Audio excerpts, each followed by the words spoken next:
Let me show you how to make this delicious one-pot ground beef and pasta dish. This ground beef and pasta stew is based on Paraguayan Guiso.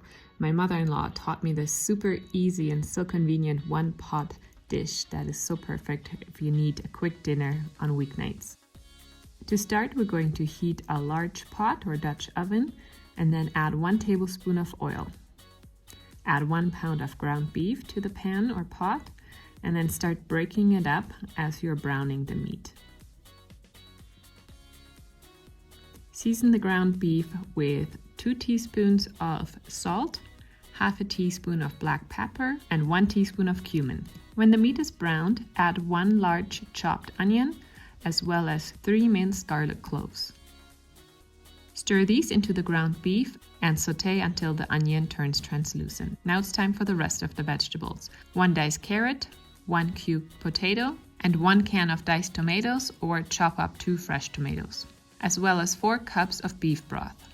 Stir everything together and then close the lid and cook everything until the vegetables start to soften. For the final step, add 1 can of tomato puree, as well as 1 pound of short pasta and 3 cups of hot water.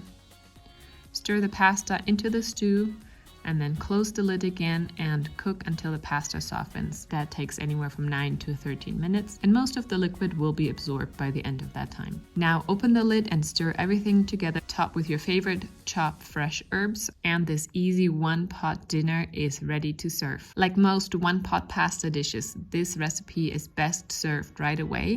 Leftover pasta stew is still delicious, but the pasta tends to be quite soft by then.